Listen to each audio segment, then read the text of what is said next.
নমস্কার বন্ধুরা, কেমন আছেন সবাই? আশা করি সবাই খুব ভালো আছেন। আজ আমি আপনাদের কলাইয়ের ডাল রান্না করে দেখাবো। এই রেসিপিটা সম্পূর্ণই নতুনদের জন্য, যারা একদমই রান্না পারে না বা নতুন নতুন রান্না শিখছে তাদের জন্য এই রেসিপিটা। এবার তাহলে রেসিপিটা শুরু করা যাক।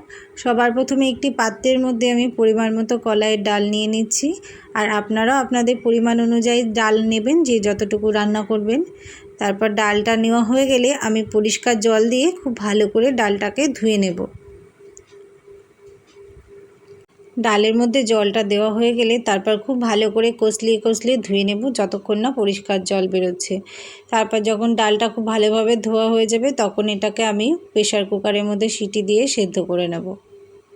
দেখুন, প্রেশার কুকারের মধ্যে দিয়ে দিয়েছি ডালটা। এবার দিয়ে দিচ্ছি 1 চামচ লবণ আর দিয়ে দিয়েছি বেশ কিছু কাঁচা লঙ্কা। এই লবণ আর কাঁচা লঙ্কা দিয়ে আমি ডালটাকে ভালো করে সেদ্ধ করে নেব। এবার দেখুন, ডালে দেওয়ার জন্য আমি মশলা গুছিয়ে নিয়েছি। এখানে আদা আর মৌরি নিয়ে নিয়েছি, এটাকে আমি বেটে নেব। আর এদিকে ডালে দেওয়ার জন্য জল গরমও আমি বসিয়ে দিয়েছি। গরম হয়ে গেলে আমি এটা ডালের মধ্যে দিয়ে দেব। আর দেখুন, ডালটা সেদ্ধ মনে হচ্ছে হয়ে গেছে। একটু হাতা দিয়ে এবার দেখে নেব ডালটা ভালোভাবে সেদ্ধ হয়েছে কিনা। যদি ভালোভাবে সেদ্ধ না হয় আমি আরও 2টো সিটি দিয়ে ডালটা সেদ্ধ করে নেব। দেখি এবার আঙুল দিয়ে টিপে ডালটা ভালোভাবে সেদ্ধ হয়েছে কিনা। না, খুব সুন্দরভাবে ডালটা সেদ্ধ হয়ে গেছে। এটাকে আর আমার সেদ্ধ করা লাগবে না। এবার আমি এটাকে একটু হাতা দিয়ে ঘেঁটে দেব। খুব বেশি ঘাঁটবো না, তাহলে ডালটা খেতে ভালো লাগবে না। কলাইয়ের ডালটা একটু গোটা গোটা থাকলেই খেতে বেশ ভালো লাগে। এবার এটার মধ্যে আমি দিয়ে দেব গরম জল, যেটা আমি করে রেখেছি আগে থেকে।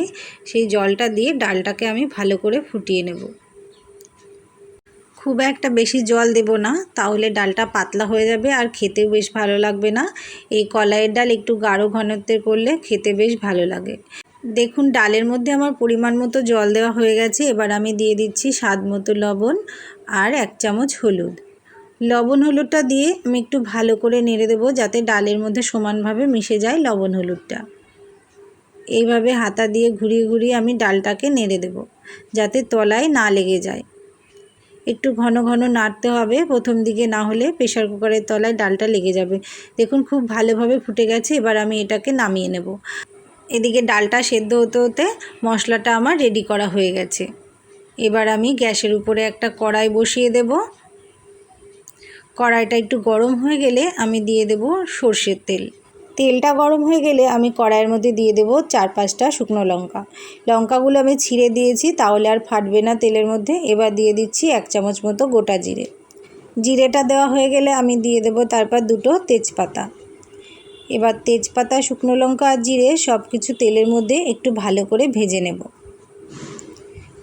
ফোড়নটা যখন একটু ভালোভাবে ভাজা হয়ে যাবে তখন আমি কড়াইয়ে তেলের মধ্যে দিয়ে দেব যে মশলাটা আমি বেটে রেখেছি, সেই মশলাটা।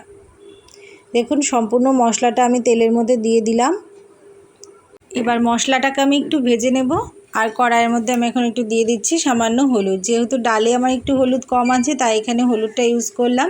আর লবণটা একদম পারফেক্ট আছে, তাই আমি লবণটা দিলাম না। এবার মশলাটা দিয়ে যখন একটু তেল ছেড়ে যাবে, হালকা সেন্ট বেরোবে মশলা ভাজা, তখন এই ডালটা দিয়ে দিতে হবে, যেটা আমি আগে থেকে ফুটিয়ে রেখেছিলাম। দেখুন, সম্পূর্ণ ডালটা আমার দেওয়া হয়ে গেছে। এবার আমি একটু খুন্তি দিয়ে নেড়ে দেব, যাতে করে মশলাটা খুব ভালোভাবে সম্পূর্ণ ডালের সাথে মিশে যায় সমানভাবে। এবার যতক্ষণ না ডালটা ভালোভাবে ফুটছে আমি অপেক্ষা করব। দেখুন, প্রায় ফুটে এসেছে সুন্দরভাবে।